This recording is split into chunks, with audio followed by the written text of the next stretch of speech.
I believe we are live. Welcome to KingTalks, everyone. This is a marketing platform where we share marketing ideas worth spreading. Whether you are joining us on LinkedIn, Facebook, or YouTube, please feel free to leave a big thumbs up first and foremost, and feel free to drop any questions or comments because we would love to engage with you. So my guest today is Eugene Madondo. Eugene is the marketing manager at AdTech Media. He graduated from the University of Cape Town with a Bachelor of Science degree majoring in civil engineering.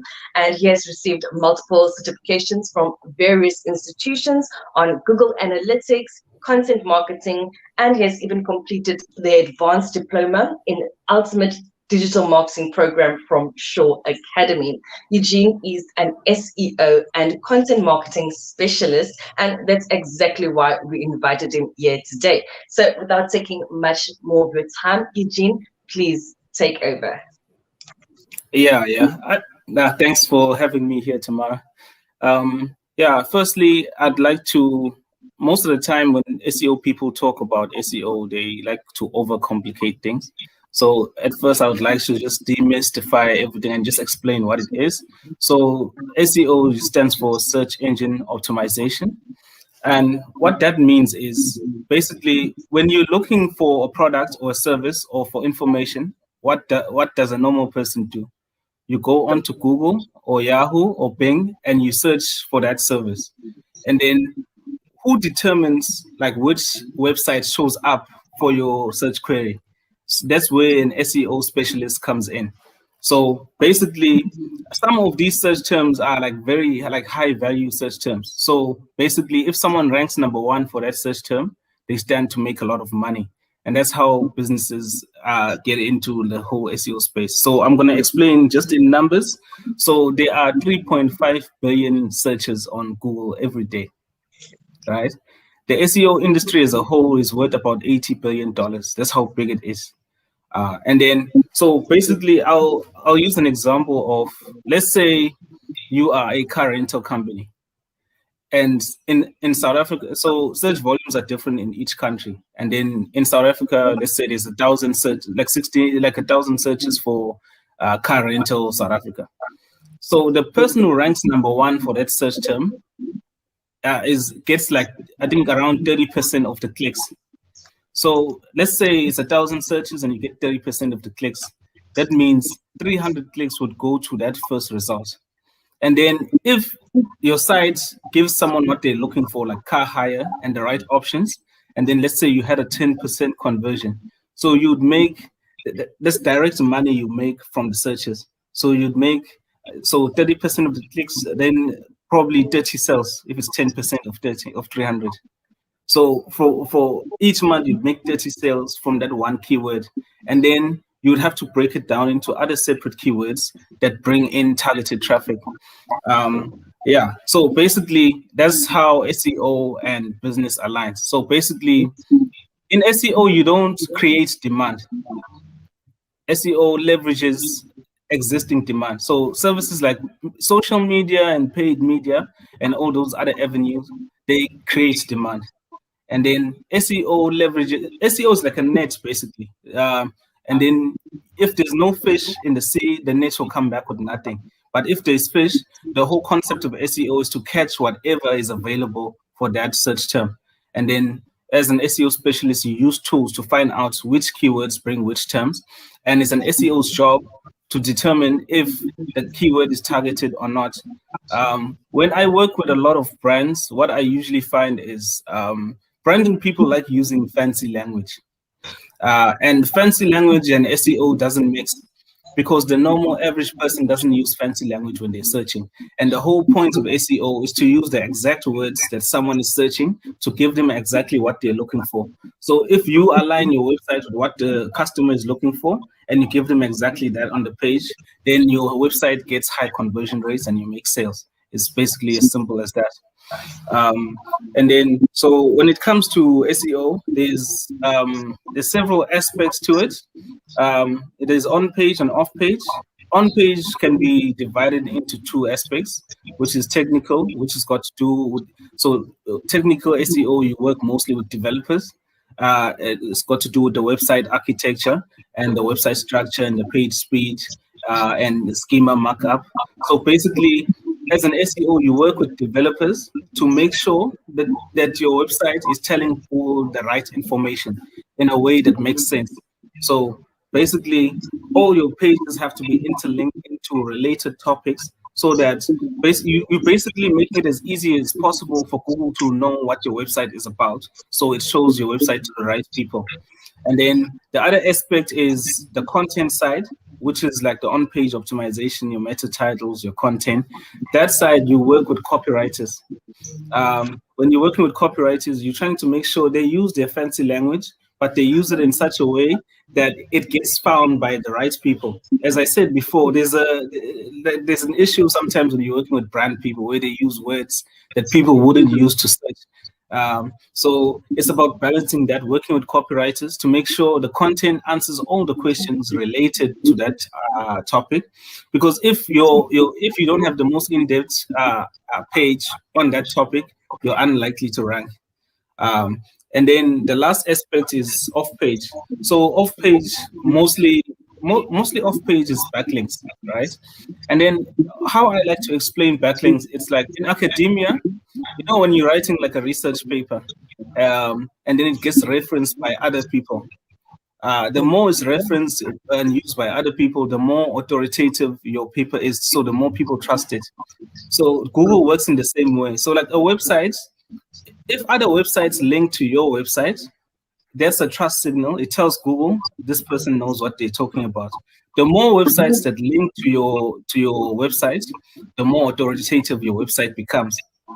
So, but that's twofold. So the other aspect to that is you need to get links from other authoritative websites.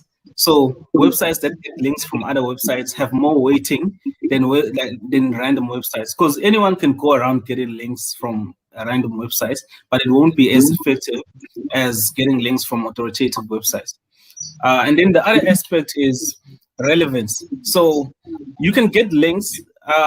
You can get links from like social networks and directory and business directories and whatnot, but those are not relevant. They don't actually help Google to find out what topics you cover.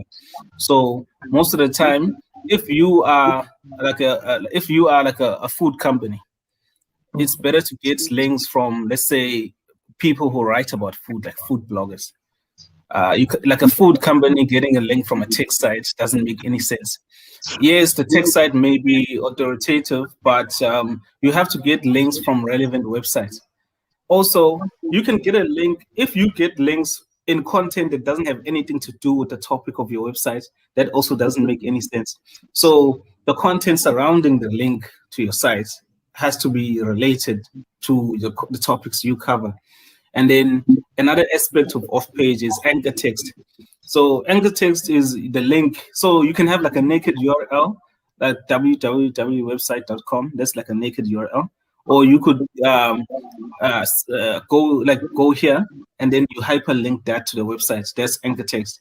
And then in SEO, what people like doing is if you have a target keyword, like rent a car in essay, when you publish or someone writes a guest blog or they feature your business on their website and they use the anchor text rent a car South Africa instead of just your naked website, that sends more signals to Google, because what it does is it associates the word rent a car with your URL. And then if your URL is optimized for those same keywords, it sends further signals to Google. So the whole concept of SEO is basically to make it as easy as possible for Google to determine what your website is about and shows it to people who are interested in that topic. And then secondly, the off-page aspect is to make Google doesn't know which site is trustworthy or not. They use like robots and stuff, right? So that's where the external websites come in. And as I said before, the external websites are tied into your domain authority or your domain rating. So most of the time, in competitive markets, in your last show about SEO, the ladies spoke about basically competitiveness of keywords, like how competitive a keyword difficulty. So basically, different industries would have different like the competitiveness is different in each industry. And then what determines that is the number of links from other sites. So sites that have been around for 10 years have thousands of backlinks, which means they're very authoritative. So whenever they publish something, Google instantly trusts their website and they rank them higher in the search positions. So let's say if I were a business, if I'm starting a new business today, let's say I want to sell handbags online, I would go and look for, okay, who's currently ranking for buy handbags online. And then I would look at the entire website. I would look at how many pages do they have, like what do each of the pages, which keywords do each of the pages target. I'd look at how many links in total do they have, and then how many links do the individual pages have. Because if you're a new site, you can't compete on domain authority because you're going to lose. The guys had like 10 years. Then now you're going to have to think about, okay, you go in keyword per keyword. At first, you start with the easy keywords, obviously like low keyword difficulty, because that means you're going to need less links to the page in order to rank. So basically, the first way to rank is content. Like, so website structure and content. So you have to make sure if you want to rank for buy handbags online and the average word count on the first page is 1,000 words. If you publish a page on buy handbags online and it's 300 words, there's no ways that page is going to rank. Because one, you don't have domain authority, you have no trust. Two, your content is too thin, and there's more authoritative sites sharing more detailed content. And three, your content has no backlinks. So those are the three aspects. So if you wanted to rank any page at any time, what you have to do is you go to any search results that you want to rank for, you search for it. You first look at the top 10 websites, put them on an Excel spreadsheet. You look at the number of links each page has. You look at the domain authority of the main website. You look at the length of the content in each one. So basically, after doing all of that, you have an idea of what it takes to rank in that position. So all you have to do is basically reverse engineer all those metrics. Content is the website structure. You get the devs to help you with that. Content, you get a great copywriter. You actually tell them this is what you need to answer. You need to produce the best piece of content on that particular keyword, covering all the topics that your top competitors cover. Three, you need to figure out who links to those articles, and then try and figure out if it's like an article or PR. You also have to do like the first thing you do is you go and you search for, you contact those sites that publish those PRs, and you find out how you can also get featured. That's step number one. If you can't get featured on the same sites, you have to find sites in a similar niche which cover similar topics with the same metrics. And then you're trying to replicate everything that the ranking sites are doing. It's like a step-by-step thing. So for some sites that aren't competitive, for niches that aren't competitive, it's pretty easy. Like content, we'll just do it. And then a few backlinks. And then for most, for me, I don't go after, even if the keyword is difficult, I still go after it because I know exactly how to replicate those search results.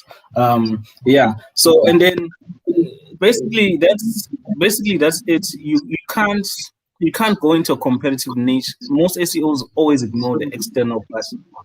You can't go into a competitive niche and expect to just write content and have a website and just leave it there. Most of the time, you have to build domain authority.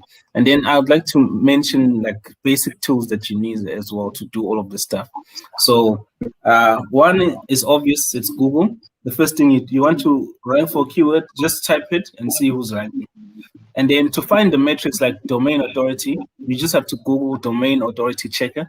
There's websites that allow you to check the domain authority of any website for free.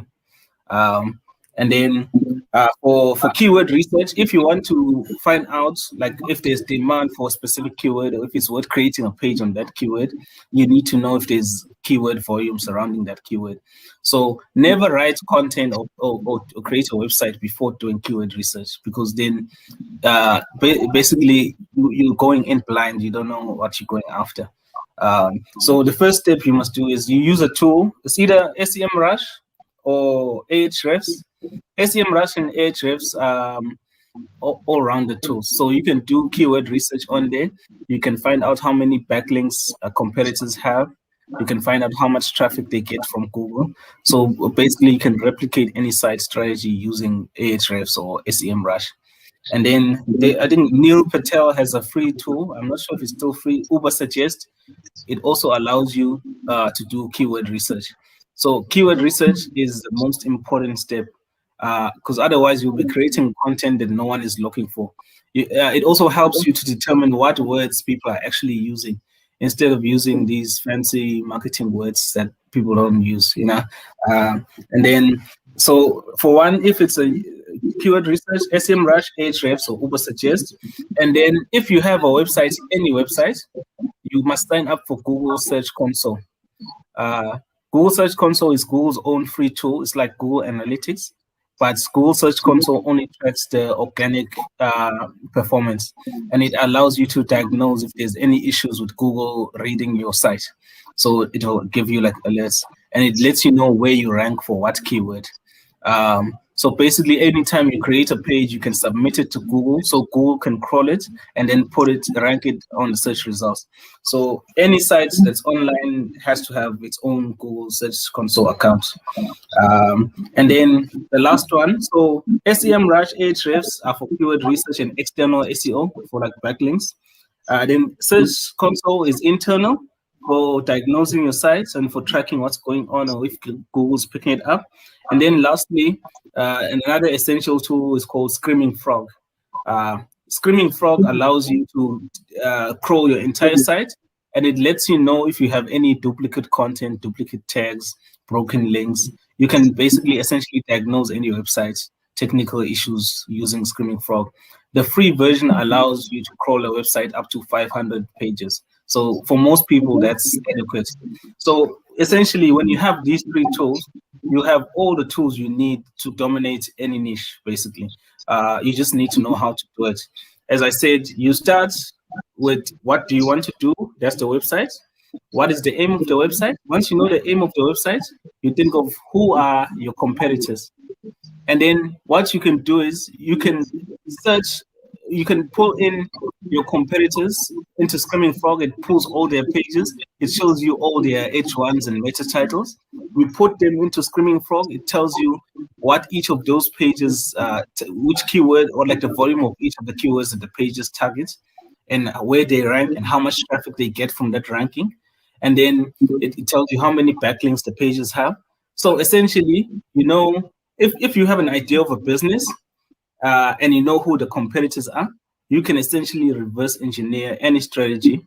Then you go after the links, you create better content. It's basically as simple as that, but it's a very expensive process, especially the link building part. Most people think it's free. Like PR is not free. Some backlinks are not free. People in SEO don't like talking about it, but it's not cheap. That's the thing. So in some industries, even copywriters are not free, developers are not free. And SEO's job basically is you work with people with different sort of skills and you make sense of the website. That's how I describe what an SEO is. Yeah, I think that's it. Awesome. Thank you so much, Eugene, for sharing all of that absolutely amazing information. And I believe our audience agrees as well. We've got some great feedback here. Danny says, great show. And Eugene is excellent. I agree, Danny. And then Marota wants to know, how can he get a hold of you? Because he wants you to optimize some of his business websites. Oh, okay. Yeah, he must... LinkedIn is the best way, or I can share my email there, or you can share my email with him. But LinkedIn is the best. I used to be very active back in the day. No, it's all good. All good. Okay, I've got a couple of questions. I don't see any questions popping up here from the audience. So I just want to know, like, when I was still building like WordPress websites, sometimes under the blog section in WordPress, you get some SEO tips. Are those actually effective or not? Yeah. So that's for, I told you there's technical, then there's on page, then there's off page.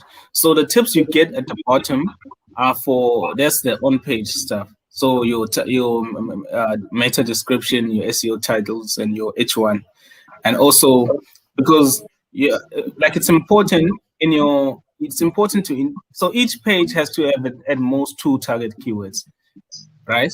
Because uh, otherwise you won't have space in the SEO titles to target each. You don't want to confuse Google. And if it has 2 keywords, they have to be related. They can't be different things. So it has to be like an alternative way to call the same thing, basically. Yeah. So it's like it's like basically if I wanted to, let's say 2 keywords: villa rentals and luxury home rentals. Villas are luxury homes, but some people call them villas. So like if I had a villa page, I would use, let's say, villa rentals SA, or villa rentals Cape Town, luxury home rentals Cape Town, something like that as the title tag. And then the H1 would be one of those, something related like villa rentals Cape Town. And then in the meta description, the keyword has to at least once, you have to include it at least once. So don't overdo it.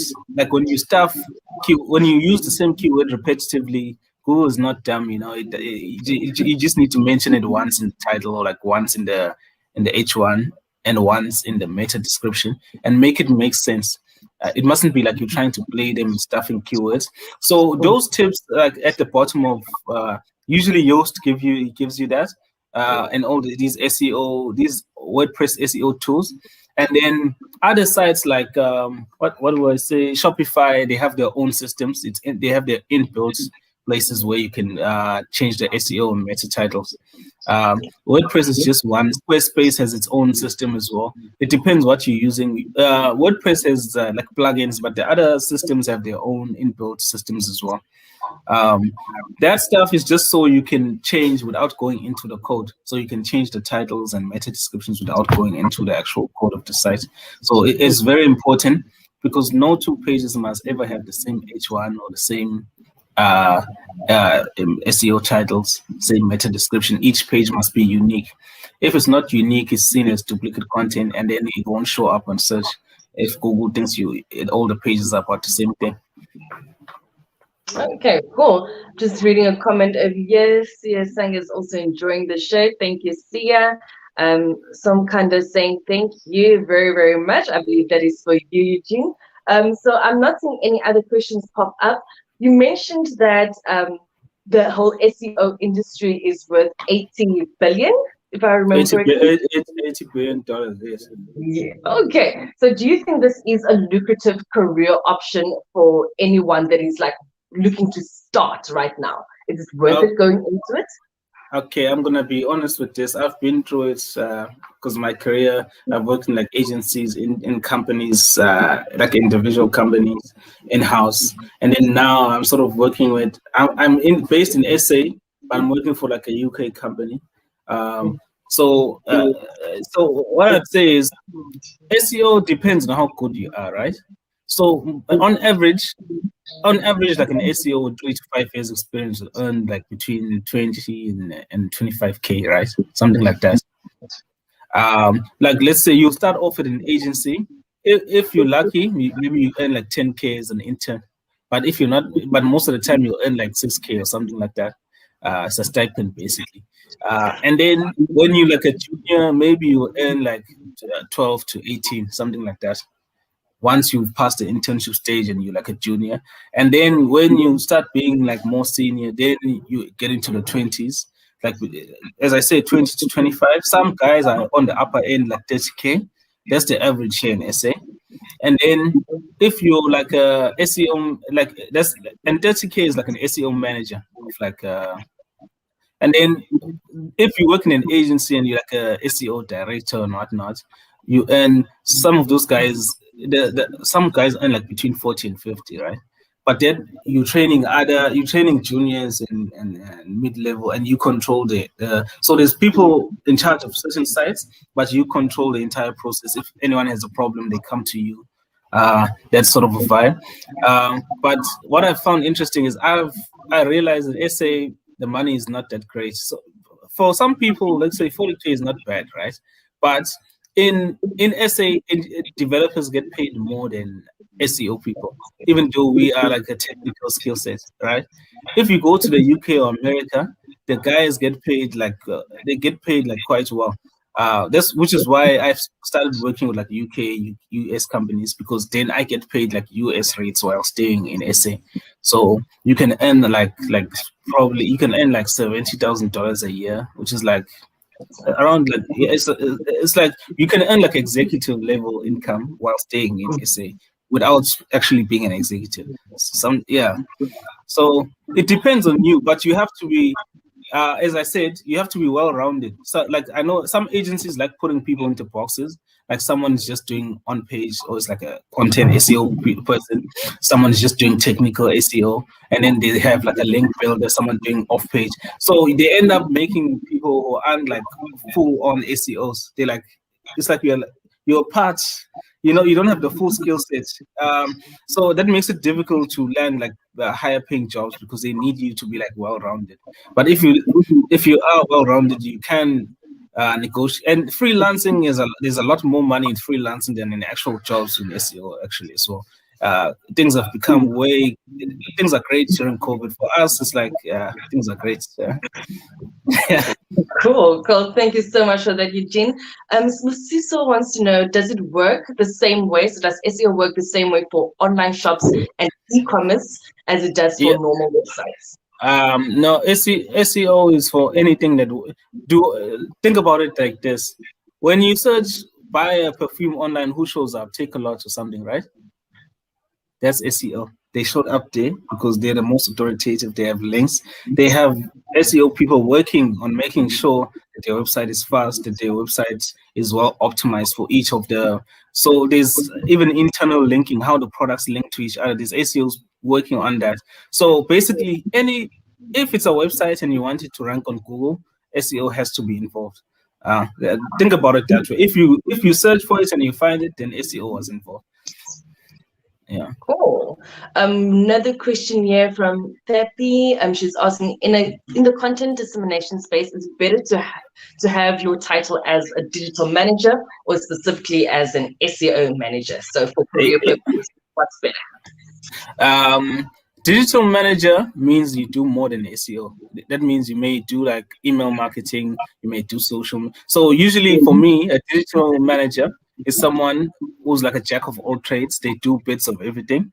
Whereas SEO manager is very specific. It's like a specialist position. So that's the main difference. And the jobs don't pay the same. They're not looking for the same people. When you put SEO in your title, you must know you just specialized in SEO. Okay, cool. Do people who write digital manager, do clients look at them and expect SEO? Yeah. So here, clients expect a lot. Like even for me, I've worked in some roles. I was an SEO manager, but I did social media and email marketing as well. So most of the time, if it's a small company, you'll be expected to do more. That's how it works. As a person in digital, I think you need to have obviously more skill sets. It's just what you choose. So specializing helps you land jobs, and so you get really good at one specific thing. Makes sense, 100%. Thank you so much for that, Eugene. I am not seeing any more questions or comments pop up, so I think we're going to close it at that. Is there anything else that you'd like to share with our audience today? Yeah, no, it's true. I'm like, schools have messed us up because schools don't look at what's currently trending career-wise versus. So a lot of people are still studying things where there's like high unemployment rates. So the reason why in SA we don't have a shortage of people who are educated. It's just people study the wrong things. Or, for example, in my case, you don't have to study. You don't have to do what you study for. So if you like, let's say to be an SEO, you can study anything, right? As long as you have an analytical mind and you're good at problem solving, and it's a way of thinking. Basically, you can be an SEO. You don't need to study marketing or anything like that. So, like most people, there's no jobs. I have mechanical engineering. They can't find jobs. Why? Because you thought you study, you get a job, this job's available, but that's not how it works. There's demand in other fields. It's better to like find out which fields do you like besides the thing you studied for, and then look for where you can fit in there. Instead of just waiting, you can wait for 5 years looking for a job in your field, whereas there's been jobs available in other fields, and they're pretty lucrative. SEO is new in SA, but it's like 20 years old, man. It's like when Google was invented and Yahoo and all those guys, that's when SEO came into existence. But in SA, the reason why the salaries for SEO are so low is because no one understands what it is, and it's still like new here. But it's like development, website development, app development, app optimization, all those fields, digital, all those fields are gonna grow in the next few years. Yeah. Awesome. I agree with you on that one, Eugene. And for anyone out there who's struggling as well, you can do an online course in what you'd like to work for. So you don't have to just be stuck with your degree. There's a variety of online courses that's going to help you get the knowledge and skills that you need. So yeah, Tamar, there's this an interesting thing. When I was in my 4th year, when my classmates were going for like internships, with 3 months or 1 month internships in engineering companies, I went to like digital startups. Actually, my first internship was unpaid. I worked there for free just so I could get my foot in the door, because I was like, I like digital. I want to be in digital. So I went there and I worked for free.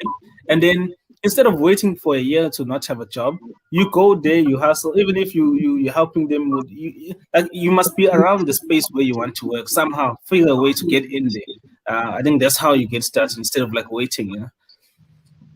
On even creating your own content online. So be on social media, post about what you want to talk about or the career that you're in. Start doing it, start blogging, Yeah, because it shows like initiative. Those guys like it when they see, oh, this guy was blogging, this guy's been doing this. It's better than, okay, I've been applying and just waiting.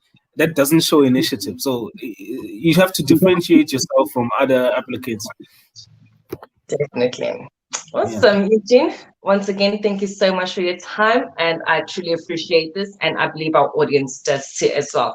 Thank you so much, guys, for watching, and I'll see you again next week for another King Talk. Bye. Cheers.